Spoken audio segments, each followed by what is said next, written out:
아멘, 할렐루야. 2017년도 11월 마지막 주일입니다. 날씨가 추웠는데 오히려 주말에는 조금 풀린 느낌입니다. 최근 무당과 역술인이 얼마나 되는지 통계를 조사한 결과가 나왔습니다. 생업으로 무당과 역술인에 종사하는 자가 얼마나 된다고 여러분들은 생각하십니까? 종교인으로서 생업에 종사하는 분들이 목사가 있을 거고, 스님들이 있을 거고, 신부님들이 있을 거고, 무속인들이 있을 겁니다. 어느 종사자가 제일 많을 것 같습니까? 1번 목사, 2번 스님, 3번 신부님, 4번 무속인. 어떻게 그렇게 잘 알아요? 최근에 그냥 생업으로 종사하는 이 무당과 역술인이 자그마치 100만 명이 넘어섰다고 합니다. 굉장히 우리나라에 어떻게 보면 심각한 문제라고 합니다. 근데 왜 이렇게 무속인들이 100만 명이 넘었느냐? 그 이유를 또 찾아보니까 경제 침체 때문에 일어난 일이라고 생각을 합니다. 그러면 IMF 때도 이렇게 무속인들이 굉장히 많이 늘어나는 비슷한 현상이 있었다고 합니다. 그럼 우리는 경제 침체로 무속인들한테 찾아가서 점을 치고 무슨 역수를 보고 사주를 보는 사람들이 많아져서 무속인들이 늘어났느냐? 그것이 아니에요. 그 이유는 취업이 너무 힘든 거예요. 나이를 먹었는데 먹고 살 것이 없는 거예요. 근데 무속인은 자격증이 없이도 가능한 거예요. 그리고 평생 직업으로 보장을 받는 거예요. 그냥 다 자기들이 무당이네 역술인이네 하면서 이렇게 먹고 살려고 하는 사람들이 100만 명이 넘은 시대가 되었다고 합니다. 어려운 경제 현실이 지속되면서 무속인이 되어서라도 생계를 유지하겠다는 사람이 100만 명이 넘는 시대에 우리 그리스도인들은 도대체 어떻게 살아야 합니까? 이건 정말 중요한 문제라고 생각을 합니다. 목사님 숫자가 얼마냐? 저 같은 목회자가 얼마냐? 14만 명. 와, 한 목사님 일당 10이에요. 스님들이 얼마냐? 5만 명. 만만치 않는 거죠. 비구니는 빠져 있으니까. 신부님들이 얼마냐? 16,000명. 수녀님들은 빠져있죠. 이런 상황에서 무속인들은 생업으로 종사하는 100만 명이 넘은 시대입니다. 그래서 저는 오늘 이 히브리서 말씀을 통하여 이 무속인이 100만 명이 넘는 이 시대에 하나님의 자녀들은 어떻게 살아야 되는지 하나님의 뜻을 깨닫고 우리들의 삶에 적용해 볼 수 있는 소중한 시간이 될 수 있기를 간절히 소망합니다. 우리는 하나님의 말씀을 보면서 이 히브리서가 초대교회 성도들이 가장 많이 핍박을 당할 때 기록한 성경책입니다. 성경 66권 중에 히브리서가 기록될 때보다 극심한 핍박은 없었습니다. 그러다 보니 히브리서 기자가 누군지를 모릅니다. 왜? 너무 초대교회의 핍박이 심하다 보니까 네로 황제를 비롯하여 히브리서를 기록된 사람이 밝혀지면 그대로 죽을 수가 있기 때문에 기자가 나오지 않았습니다. 그래서 히브리서는 핍박의 시대에 하나님이 성령님이 직접 기록한 책이라는 말도 있을 정도입니다.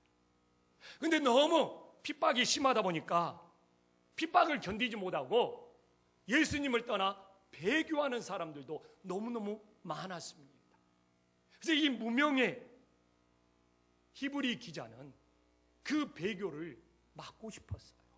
그래서 우리가 전체는 볼 수 없지만 히브리서 6장 5절에서 6절을 보면 우리 한 목소리 함께 읽어보겠습니다. 시작.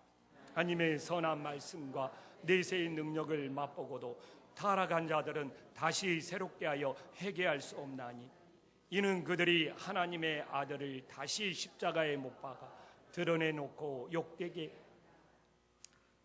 여기서 강조하는 것은 가끔 물어봐요, 저한테.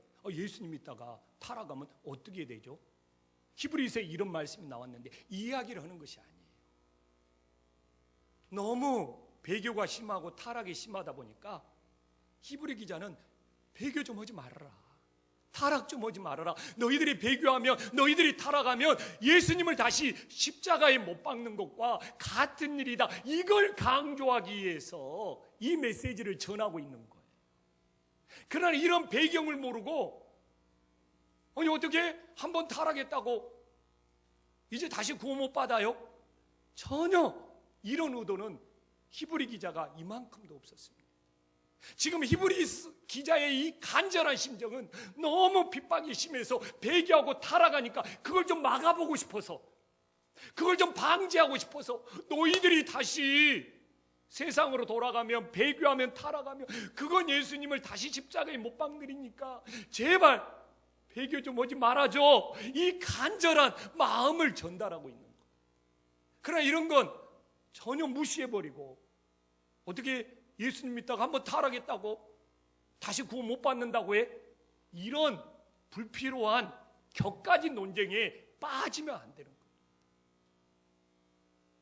지금 이 히브리 기자의 이 핍박의 시대에 이 배교를 막고 싶은 이 간절한 심정을 우리들은 헤아릴 수 있을 때 하나님의 말씀을 바르게 묵상할 수 있는 것입니다. 그래서 히브리 기자는 안타까운 거예요. 그래서 오늘 4절에서도 너희들 아직 피 흘리기까지 대항하지 않잖냐. 이 말은 뭡니까? 이미 히브리서 11장에서 말했지 않습니까? 믿음의 선진들이 얼마나 순교를 많이 했는데, 그래서 히브리서 11장 37절에서 38절에 어떻게 나와 있습니까? 히브리서 11장이 그거예요.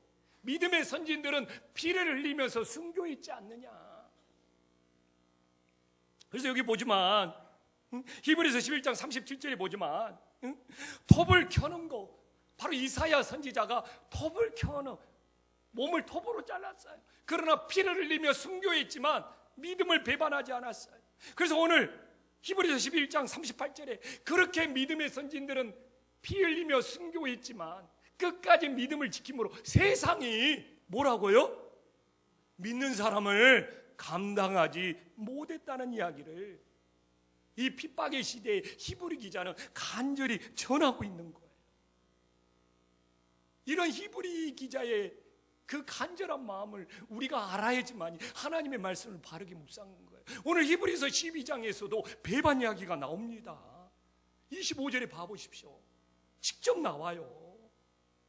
너희가 삼가 말씀하신 일을 거역하지 말라. 땅에서 경고하신 일을 거역한 그들이 피하지 못하였거든 하물며 하늘로부터 경고하신 일을 배반하는 우리일까 보냐. 제발 배반 좀 하지 마라. 아무리 핍박이 심할지라도. 그래서 히브리 기자는 끊임없이 초대교회 성도들에게 어떤 핍박에도 주님을 배반하지 말라고 간절히 권면을 하고 있는 겁니다. 이것이 히브리서의 흐름이에요. 그러나 히브리 기자의 이런 마음을 모르고 히브리서 가지고 엉뚱한 논쟁을 하는 경우가 참 많습니다. 저는 그런 논쟁들을 보면 참 안타까워요.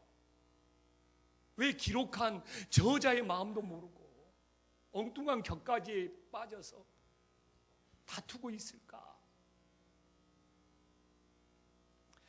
그러면 이제 이 무속인이 100만 명이 넘는 시대, 이 땅의 교회가 조롱과 비방을 받는 시대, 우리는 주님을 배반하지 않고 믿음의 삶을 살기에 어떻게 해야 되느냐?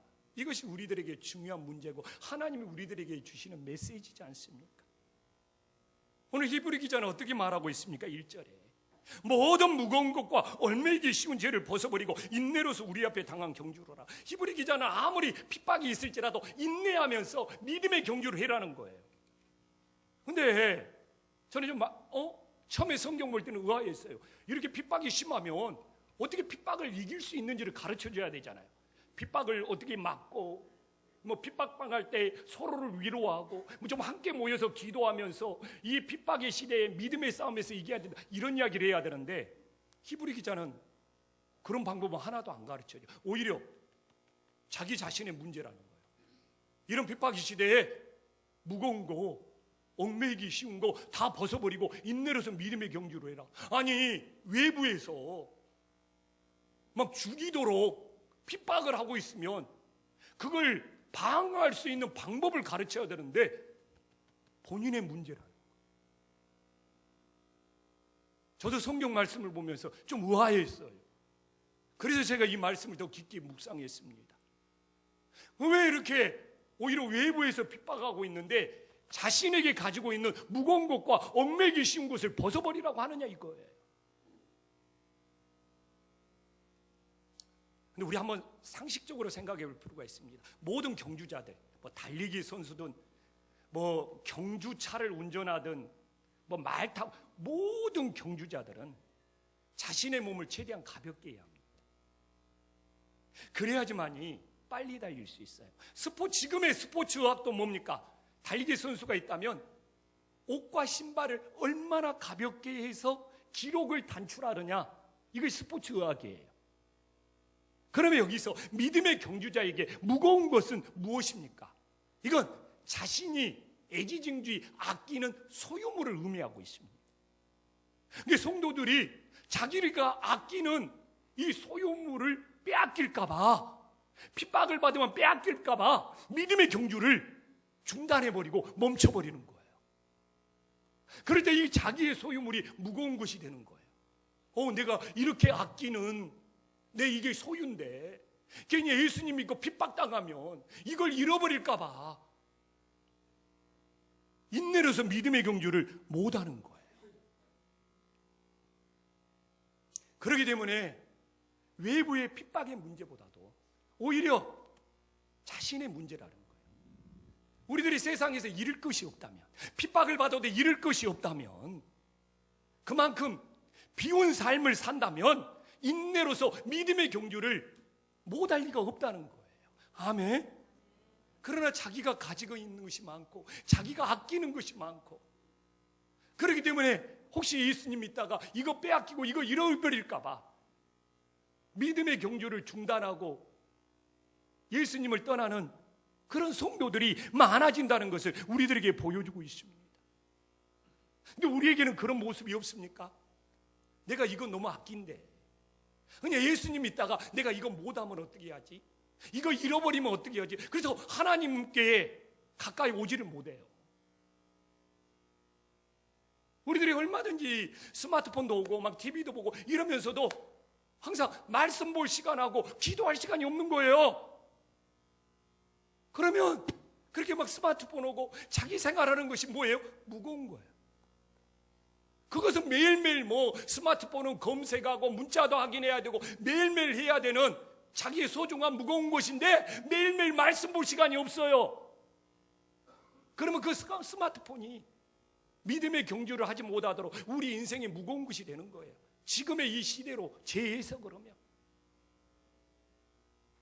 그래서 예수님보다 더 중요하게 생각하는 그 무거운 것을 벗어버려야지만 믿음의 경주를 할 수 있다는 거예요. 지금 이 땅의 한국교회, 대형교회들 뭐가 문제입니까? 너무 교회가 가지고 있는 것이 많은 그 무거운 것 때문에 이 땅의 교회들이 믿음의 경주를 못하고 주춤거리고 있는 거예요. 왜 교회가 예수님의 십자가의 사랑만 자랑해야 되거든요.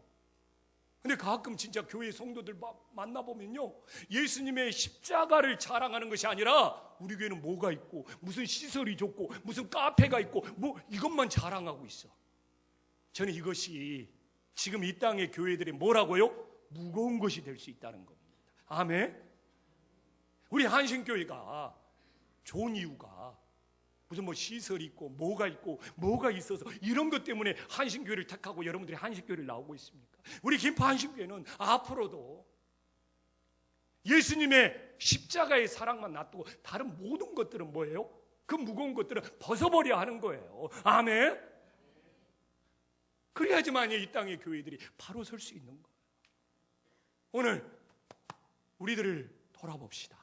혹시 예수님을 따르는 믿음의 경주를 방해하는 내가 아끼는 무거운 것들이 있다면 그 모든 무거운 소유를 벗어버리고 인내로서 천국까지 갈 수 있기를 간절히 소망합니다. 또한 믿음의 경주자에게 얽매이기 쉬운 것은 무엇입니까? 이건 성도들의 인간관계입니다. 여기서 무거운 것은 내 어떤 소유의 애착이라면, 여기서 얽매이는 것은 성도들 사람들과의 이 얽혀있는 인간관계입니다. 사람의 관계에 얽히면요, 믿음의 경주하기 힘듭니다. 오늘도 세상 사람들 만나면요, 하나님 앞에 달려오는 믿음의 경주하기 힘듭니다. 근데 이상하게 사람들이요, 내 의지와 상관없이 우리를 얽매이고 끌어들여서 죄를 짓게 하는 경우가 너무 많아요. 제가 1987년에 군대 갔으니까 군대 가기 전에 우리 동네 친구들이 저를 송별식을 한다고 어디로 데려갔느냐? 나이트클럽으로 데려갔어요. 네. 그런데 친구들이 안 간다 했는데도 진짜 거의 반강제로 끌다시피 해가지고 나이트클럽에 들어갔는데, 야, 번쩍이는 조명, 그냥 고막이 터질 듯한 음악, 그리고 막 예쁜 아가씨들이 춤추는데 제 마음이 어떻겠어요? 저는 진짜 여기가 바로 지옥의 소굴이구나. 그래가지고 친구들한테 나 나간다. 친구들이 또 못 나가게 막 막는 거예요. 근데 저는 뿌리치고 나왔습니다. 내가 정 뿌리치고 나오니까 딱 5분 걸렸어요, 그 시간이. 그러니까 친구들이 또 저는 따라올 줄 알았죠. 돈이 아깝다고 우리 친구들은 끝까지 놀다 간다고 너 먼저 가라는 거예요. 이게 무슨 송별회예요. 그리고 저는 그 즉시 교회에 와가지고 진짜 철학이 도면서 얼마나 해괴했는지. 근데 지금은 좀 아쉬워요. 친구들하고 좀 끝까지 거기 남아 있었으면 얼마나 재밌었을까. 야, 그랬으면 거기에 맞들여가지고 제가 목회자의 길을 못 갔을지도 모르죠. 근데 우리나라가요, 이게 혈연과 지연의 관계가, 뭐 학연도 마찬가지죠, 엄청 강해서 부패지수가 OECD 국가 중에 굉장히 높은 나라입니다. 왜 이렇게 혈연을 찾고, 왜 이렇게 지연을 찾고, 왜 이렇게 학연을 찾는지. 근데 그것이요, 교회 안에까지 흘러들어왔습니다. 그래서 한국 교회가 이 혈연과 지연, 학연이 강합니다. 우리 교단에도 학연이 있어요. 한신 학부 출신이냐, 한신 학부 출신이 아니냐. 한 목사님은 어디 출신이에요? 한신 학부 출신. 나도 한신 학부 출신. 그래서 내가 좋아하나? 근데 봐보십시오. 교회까지 혈연에 매이고 지연에 매이니까 그래서 세습이 일어나는 거예요. 바로 그것 때문에 그렇습니다. 내 핏줄. 그래서 우리 교회, 지금 이 나라가 교회 세습 때문에 왜 이렇게 얽매여 있는지, 혈연에 지연에 학연에 이런 어떤 사람의 관계에, 세상은 그렇다 치더라도 왜 교회까지 이렇게 얽매여 있는지. 그리고 그렇잖아요. 우리가 봐도 분명히 그 교회 목회자가 비리에 연리되어서 잘못되어 있어. 근데 성도들은 엄청나게 모여요. 왜 그렇습니까? 이것이 얽매여 있는 거예요. 목회자와 정들어가지고 얽매여 있어가지고 침묵하며 동조하면서 따라가는 겁니다. 우리 한식교회는 그러지 마세요. 아멘. 조영식 목사와 얽매이면 안 되는 거예요. 우리는 누구하고만 얽매여야 돼요? 오직 예수님과 얽매일 수 있기를 간절히 소망합니다. 절대로 목회자와 얽매여서 목회자가 잘못되어도 그 길을 따라가는 우를 범하지 않기를 간절히 바랍니다. 그래도 좀 제가 위로받네. 여기서는 아멘 소리가 약해져서. 예수님의 관계보다 더 중요한 관계가 어디가 있습니까? 예수님의 관계를 포기하고 세상의 사람의 얽매인 관계를 따라갈 수 있는 일이 뭐가 있겠습니까? 그래서 우리가 정말 이 말씀을 보면서 세상에서 죄를 짓게 하는 모든 인간관계를 벗어버리고 오직 인내로서 믿음의 경주를 할 수 있기를 간절히 소망합니다. 그러면서 히브리 기자는 그렇게 고난과 핍박을 당하는 초대교회 성도들에게 오늘 2절에 뭐라고 말합니까? 믿음의 주여 온전케 하시는 예수님을 바라보자는 거예요. 무슨 이야기입니까? 성도들의 힘으로는 핍박을 이겨낼 수 없다. 예수님을 바라보면서 예수님을 의지하지 뭐예요? 핍박을 이겨낼 수 있다는 것을 우리들에게 말해주고 있습니다. 여기서 온전하게 한다는 것은 무엇입니까? 먼저는 예수님만이 우리의 구원을 온전케 할 수 있다는 거예요. 세상의 그 어떤 것도 우리들의 구원을 온전케 할 수가 없다는 겁니다. 그럼 예수님이 우리들의 구원을 어떻게 온전케 했느냐? 오늘 2절 후반부에 나와 있잖아요. 십자가를 참으사 부끄러움을 개의치 아니하시고 우리의 구원을 온전케 하신 그 예수님의 십자가의 은혜를 우리들이 어떻게 헛되게 할 수 있단 말입니까?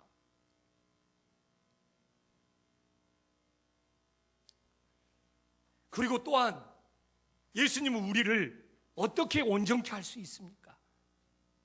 이 구원의 부분에 대해서는 예수님의 전적인 은혜로 우리를 온전케 해주십니다.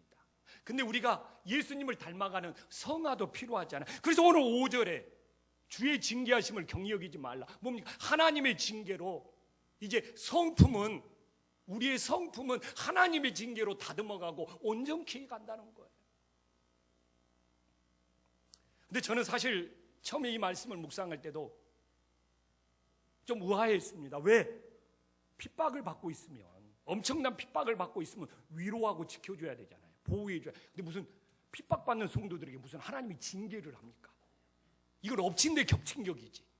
그래서 사실 그것 때문에 말씀을 더 깊게 묵상한 거예요. 아니 어떻게 이렇게 엄청난 핍박을 받고 있으면 좀 위로해 주시고 지켜주시고 보호해 주신다는 그런 것들을 해줘야 되는데 오늘 5절부터 계속 하나님이 막 징계한다는 거. 징계. 어떻게 이럴 수가 있느냐. 근데 여기에 오히려 하나님의 큰 뜻이 있다는 거예요. 하나님의 징계로 온전케 되면 세상에 어떤 핍박이 있더라도 낙심하지 않고 이겨낼 수 있다는 겁니다. 무엇입니까? 하나님은 지금 온실 속에서 너희를 보호하다가 온실에 비닐이 찢어지면 다 얼어서 죽는다는 것이죠. 그래서 오히려 먼저 하나님의 징계 속에 너희들이 연단을 받아서, 그래서 11절에 연단이 나오는 거예요. 연단을 받아서 낙심하지 않고 핍박을 이길 수 있도록 차라리 준비를 해라는 겁니다. 하나님의 징계를 받아서 연단으로 준비되지 않는 성도들은 세상에서 조금만 핍박해도 막 낙심하고 좌절하고 믿음이 흔들려서 넘어져 버린다는 거예요. 그래서 저는 늘 말하지만 교회에서 봉사를 할 때요, 봉사하는 사람들을 떠받들여 주는 것이 아니에요. 봉사하는 사람들을 막, 사단은요 수단과 방법을 가리지 않고 교회에서 봉사하고 섬기려면 낙심해서 주저앉아버리게 만들려고 합니다. 그래서 금년에도 열심히 봉사하는 사람들이 지금 때 정도 되면 에이 내년부터는 안 할 거야, 이게 낙심해요. 이 교회는 별로 봉사에도 알아주지도 않고 관심도 없어? 낙심이 들어요. 여러분들이 그런 마음을 가지면 저는 목회 수없이 포기했어야 돼요. 목회자도 이맘때쯤 되면 낙심이 밀려옵니다. 근데 이건 낙심은 하나님이 주는 마음이 아니라고 그러잖아요. 이건 사단이 주는 마음이에요. 그렇기 때문에 우리들이 하나님의 징계를 받아서 오히려 마귀가 주는 낙심을 견디고 이길 수 있는 믿음의 자녀들이 될 수 있기를 간절히 소망합니다. 그런데 오늘 히브리서는 하나님의 징계를 굉장히 두 가지를 확인할 수 있는 은혜로운 사실로 말해주고 있어요. 첫 번째 사실은 뭡니까? 6절에 하나님의 징계를 받으면 뭡니까? 하나님의 사랑받는 자라는 겁니다. 우리가 하나님의 징계를 받을 때 나는 하나님께 사랑받을 수 있구나, 이걸 확인할 수 있는 거예요. 또 하나는 뭡니까? 7절에 나와 있잖아요. 우리가 하나님의 징계를 받을 때 하나님은 우리를 어떻게 해요? 7절에 보면 아들과 같이 대우해 주신다는 거예요. 근데 8절에 봐보십시오. 징계가 없으면 사생자요 친아들이 아니라고 하는 거죠. 그래서 우리들이 먼저 하나님의 징계를 받아서 하나님의 사랑받는 친아들이 되었을 때 교회에서 무슨 일이다가 힘들고 어렵고 그렇다고 낙심하지 않는다는 것이죠. 그래서 우리는 돌아봐야 돼요. 지금 내가 내년부터는 주님 일 못하겠다 낙심하는 마음이 들면 그거 예수님이 주는 마음이면 그대로 따르세요. 그러나 예수님은 그런 마음 주시지 않아요. 오늘 말하잖아요. 인내로서 믿음의 경주를 하라고 말하잖아요. 우리 임진기 집사님 내년에도 주차 봉사할 것 같아요. 그러면 이제 하나님의 징계를 받는 것과 경히 여기는 것은 어떤 차이가 있는지 우리들이 묵상을 해야죠. 오늘 5절에 보면 하나님의 징계를 경히 여기는 사람 어떻게 해요? 하나님의 말씀을 잊어버리는 사람들이에요. 그래서 하나님의 징계를 경히 여기는 사람은 하나님의 말씀을 잊어버리고 낙심해서 넘어지고 주저앉아 버린다는 것이죠. 그래서 지금 우리들의 신앙생활하면서 낙심하는 마음이 들고 이제 아무것도 하기 싫다는 마음이 든다는 것은 하나님의 말씀을 내가 잊어버리는 것이 아닌가, 이런 자신의 상태를 돌아볼 수 있어야죠. 이것이 말씀을 바르게 적용하는 것이죠. 그러나 하나님의 징계를 받아들이는 사람 봐보십시오. 9절에 하나님의 말씀이 뭐예요? 더욱 복종하며 살게 된다는 거예요. 그래서 저는 그렇습니다. 성도들이 힘들어서 낙심하는 것은 하나님의 말씀을 잊어버리는 영적 상태고, 우리가 아무리 힘들지라도 하나님의 말씀에 더욱 복종을 요구하면 하나님의 사랑의 징계를 믿음으로 받아들이고 있다는 거예요. 오늘 그냥 윤 장로님이 그냥 저 무릎 아픈 것을 위해서 간절히 기도해줘서 감사하면서도 또 민망해요. 이 교회에 저보다 훨씬 힘들고 아픈 사람들이 많은데, 근데 오늘 말씀을 저에게 적용한다면요, 제가 정 무릎 아픈 것으로 낙심해야 됩니까? 어떻게 낙심할 수 있어요? 하나님의 사랑의 징계로 받아들이고 오늘 9절 말씀처럼 내가 하나님 말씀에 더욱 복종하며 살아야지. 그러니까 내 마음은 성령 충만해요. 전혀 힘들지 않아요. 내가 어떻게 하나님의 말씀을 잊어버리고 몸 좀 힘들다고 낙심할 수가 있겠습니까? 내가 이렇게 하나님의 종으로 교회에서 이렇게 충성했는데 이제 왜 아무것도 할 수 없게 이런 걸 줬습니까? 막 낙심하고 좌절해야 합니까? 이건 하나님이 주시는 마음이 아니에요. 오히려 하나님께서 저를 연단하시고 하나님 말씀에 더욱 복종하게 만드시구나. 그래서 성령 충만하고 하나님한테 감사해요. 이것이 오늘 말씀을 저에게 그대로 적용하는 거잖아요. 우리들이 몸이 조금 힘들 때마다 맨날 낙심하면 언제 하나님의 연단을 받아서 하나님의 뜻대로 빚어지는 손길이 될 수 있겠습니까? 또한 하나님의 징계를 받지 않는 사람은 어떻게 됩니까? 10절에 나왔지만 자기 뜻대로 오는 거예요. 자기 마음대로 오는 거예요. 사단은요, 처음부터 현재까지 우리를 유혹하는 방법이 뭔지 압니까? 자기 뜻대로 해라는 거예요. 사단은요, 뱀으로 나타나서 하와에게도 꼬드기고 속삭인 것이, 야, 네 뜻대로 해. 네 뜻대로 하면 되지 않냐? 선악과 따먹어. 네 마음대로 해. 그렇게 유혹하는 거예요. 그 유혹이 어려운 것이 아니에요. 야, 너가 네 인생의 주인인데 네 뜻대로도 못하냐? 진짜 하나님 치사하다. 아니, 네 뜻대로 해. 그래서 선악과 따먹고 죄악의 길로 가는 거예요. 그럼 오늘 10절에 뭐라고 나와 있습니까? 하나님의 징계를 받으면 주님의 거룩하심에 참여한다는 거예요. 여기서 거룩이 뭐냐? 자기의 뜻을 죽이고 하나님의 뜻을 따르는 거예요. 여러분, 자기 뜻대로 온 사람은 절대로 거룩하지 않습니다. 계속 다투고 갈등만 일으키는 거지. 그러나 하나님의 뜻대로 오는 사람이 의와 평강의 열매를 맺고 거룩하게 되는 거예요. 그래서 11절 봐보십시오. 연단을 받는 자들은 의와 평강의 열매를 맺는다고 그러잖아요. 여기서 연단은 뭡니까? 자기 뜻을 죽이게 만드는 거예요. 그래서 하나님의 말씀, 하나님의 뜻을 따르도록 하는 거예요. 자기 뜻이 죽고요, 하나님의 뜻을 따라야지만이 13절에 봐보십시오. 고든 길로 갈 수 있어요. 어그러지지 않을 수 있어요. 자기 뜻대로 하려고 오고 자기 뜻대로 가려고 오기 때문에요, 교회나 가정에서 평강의 열매가 없고 어그러진 길로 가면서 하나님 영광 가리는 거예요.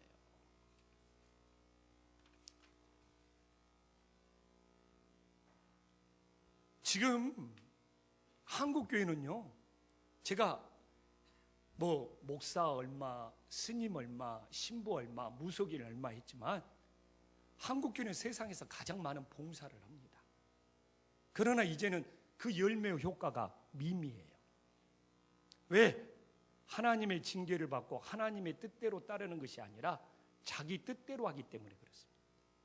자기 뜻대로 하기 때문에 교회마다 갈등이 많고 평강의 열매가 없어요. 아이, 세금 내라 그러면 세금 내야죠. 저는 좀 떳떳하게 살고 싶어요.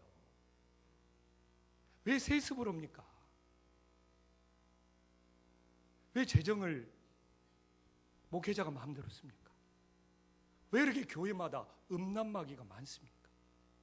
다 자기 뜻대로 하기 때문에 그러는 거 아니에요? 하나님의 뜻대로 하면 그럴 수 없는 거예요. 그러니까 세상에서 엄청 봉사는 많이 하는데 니나 잘해라고 그래. 너희들이나 잘해라. 왜? 교회가 어그러졌어요. 고든 길로 가지 못해요. 조선시대에요, 가장 뛰어난 왕, 업적이 뛰어난 왕 3명의 왕을 꽂아라 그러면요, 첫 번째가 세종입니다. 두 번째가 정조입니다. 세 번째가 누굴까요? 업적으로 따지면 저 얼굴을 이럴 때는 안 쳐다보시네. 세조입니다. 세조가 얼마나 뛰어나면요, 성종이 경국대전을 완성한 것 같죠? 세조가 경국대전 틀을 다 잡아놓고 조선의 나라는 법치의 국가가 되어야 된다, 이 시작한 사람이 세조입니다. 북벌 정책을 효종이 제일 많이 한 것 같죠? 세조가 만주 땅을, 고구려 땅을 우리나라로 만들어야 된다고 북벌 정책을 가장 강하게 밀어붙인 사람이 세조입니다. 세금을요, 조선시대에 가장 균등하게 거두려고 하는 사람이 세조입니다. 중국의 성리학이나 중국의 학문이 아니라 우리 민족의 학문을 살리려고 하는 사람이 세조입니다. 그러나 세조의 업적을 기억하고 알아주는 사람이 하나도 없어요. 왜? 조카 단종을 죽이고 왕이 되었기 때문에 그렇습니다. 고든 길이 아니라 어그러진 방법으로 왕위에 올랐기 때문에. 세상에 단종이 17세에 죽었어요. 단종의 왕비 송씨는 18살에 과부가 되었어요. 과부가 된 송씨는 길거리에서 음식을 얻어서 먹었다고 합니다. 세조가 주는 음식이 있었는데도 끝까지 그걸 거부하면서, 또 신기하게 그 당시에 또 이 단종의 부인 송씨 부인은 82세까지 살았대요. 참, 역사는 참 아이러니하는 거예요. 그러나 단종을 기억해요. 우리는 왕 3년밖에 못했죠. 그리고 어떻게 17세에 사약으로 죽습니까? 세조시대 끊임없이 사육신, 성육신, 피 흘림의 이 칼부림의 역사인 거예요. 아무리 세조가 많은 봉사와 열매를 했다고 해도 그 세조에 가는 길이 고든 길이 아니고 어그러진 길이었기 때문에 그래요. 그렇게 우리는 역사를 기억하면서도 지금의 잣대가 세조의 잣대로 가고 있어요. 고든 길이 아니고 어그러지는 길로 갈지라도 뭔가 잘 살고 부자가 되고 국민들에게 혜택을 주면 되지, 정치가 고든 길이 아니고 어그러지고 경제가 고든 길이 아니고 어그러지고 교육이 고등길이 아니고 어그러지고 종교가 고등길이 아니고 어그러져도 분명히 세조가 잘못됐고 단종을 불쌍히 여기면서 지금은 우리는 다 세조 방식대로 살려고 하는 각자의 모순에 갇혀 있는 시대가 저는 지금의 시대라고 생각을 합니다. 한국교회요, 많은 일을 하는 거 중요합니다. 계속해야 돼요. 그러나 자기 뜻대로 하면요, 절대로 평강의 열매, 의의 열매 맺지 못해요. 그래서 저는요, 지금 교회가, 우리 교회는 이렇게 많은 일을 합니다고 내세우는 것이 아니라 자기 뜻을 죽이고 하나님의 뜻대로 고등길을 감으로 어그러지지 않고 교회가 갖느냐가 이 100만 명이 넘치는 무속인의 이 천지인 우리나라 속에 하나님의 자녀로서 본을 보이는 거예요. 저는요, 임직식을 하면서도 정말 평강이 있었어요. 왜? 고등길로 했기 때문에요. 어그러지지 않았기 때문에요. 평강이 있었어요. 만약 내가 이 임직식을 통해서 뭔가 임직식이 수단이 되고 이걸 통해서 뭔가 교회를 확장하고 뭐 교회를 어떻게 키우고 교회 뭔가를 뭐 채우려고 했다면 그건 고등길이 아니죠. 어그러진 길이죠. 그러나 평강이 있었어요. 지금 저는 지금의 시대가 그렇다고 생각을 합니다. 얼마나 많은 일을 했느냐 중요하죠. 계속해야. 그러나 자기 뜻을 죽이고 고등길로 갈 수 있느냐, 이것이 가정에서도 교회에서도 평강의 열매를 맺는 길이에요. 제가 이렇게 말하지만 내가 자기의 뜻을 잘 죽이냐, 절대로 안 그래. 목요일날 저녁에도 이게 장로 서울 장로 찬양단 합창단 정말 은혜롭게 찬양 듣고 나와서 이제 우리 아내가 운전하고 저 옆에 타서 우리 성도님들 탔습니다. 근데 처음에 잘못 나갔어요. 동문 쪽으로 가라고. 그가 방문자라고 분명히 안내를 해주더라고요. 근데 내 뜻대로 저기 차 잘 빠져나간다 하면서 엉뚱한 방향으로 내가 가자고 얼마나 우겼는지. 그럼 우리 집사람 우겨가고 그쪽으로 갔는데 거기 문 안 열어주는 거야. 그리고 또 그냥 돌아서 가고. 그래서 제가 아직도 내가 이렇게 말하지만 나도 내 뜻을 못 죽이는구나. 아직도 내가 덜 연단을 받았구나.